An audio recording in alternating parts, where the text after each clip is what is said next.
Alright, hey there everybody out there at talkhunting.com world. Yep, that's me. SWGA Hunter here again to teach you on the how-to video of the week. This week's video is how to make a poor man's antler trap.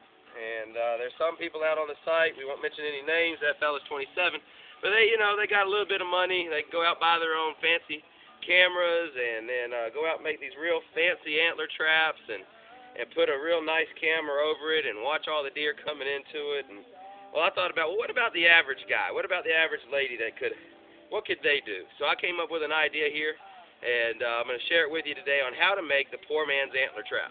So first off, what you need is some barbed wire, or not barbed wire, but chicken wire. I got a roll of chicken wire here. It's 2 foot tall, and just purchased it out at the feed store. I had some, and I just finished up using it, but you don't need this much. You just need enough for what you'll see in just a minute. But next thing you need is some attractant. For my attractant, I got some corn, and so that's going to help out to bring in the deer. And then you need some nails, a hammer, and of course something to cut the chicken wire with, and that would be a pair of dikes. That's some pliers that cut. They got a little sharp edge right there. When you squeeze them together, they cut whatever's in between of them. Dikes is what those are. Okay. So here's what you're going to do. First off, you're going to find 2 trees that are kind of close together in proximity. Look at here. We actually have 2 trees right here that follow and meet that criteria. And so what we're going to do is we're just going to take our chicken wire here, and we're going to start it off on this tree right here, and it's going to grab on that tree. And then we're going to take it and we're going to stretch it out around this tree. And then we're going to come back around over to this tree. Alright. And that's your basic thing there. First off, another thing that you want to do, you also want to find a high traffic area for deer. That's another key important part. I've had cameras around this spot. I actually have a stand right here behind me at about 20 yards. I have another stand 100 yards over there. I've seen a lot of deer in this location this year, and I know that they're here all the time. I've got cameras out, and my scouting has been done, so I'm mighty aware that there's bucks in this area, and there are a lot of does. But so I just want to make sure that you want to make sure as well that there's going to be some deer where you set your antler trap up, or really it won't do any good to set an antler trap up. So,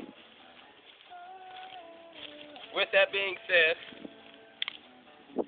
you want to keep the tree from attacking you, and take your nails.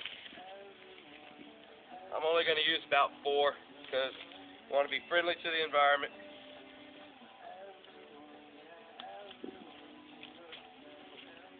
Kind of want to make this as tight as you can. It's not that big of an issue if you don't, but the tighter the better, really.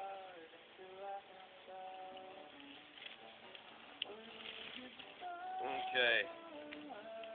It just so happened to line up perfectly for me.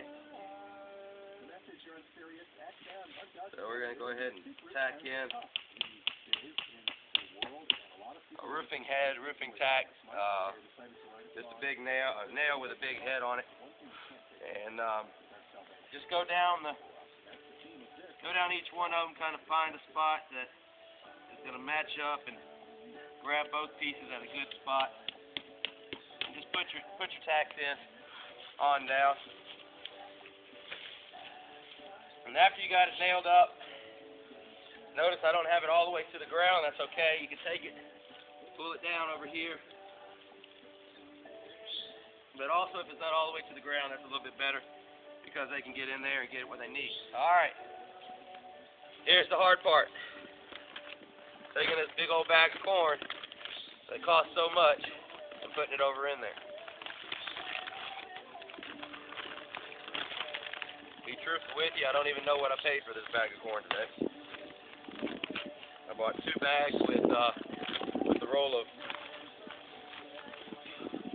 chicken wire, and it got pretty heavy. But if I get an antler, it's worth it. To me, anyway. Alright, so some of you out there, I know, are kind of weak. I won't mention any names, TJ or Bubba, WV, but and so Mudstock, anyways. So you might want to try to get somebody to help you with this part. This is the part that's the hardest part of all of it.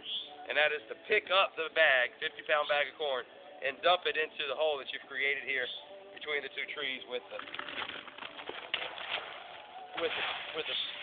stuff in it. You're just gonna pour it out.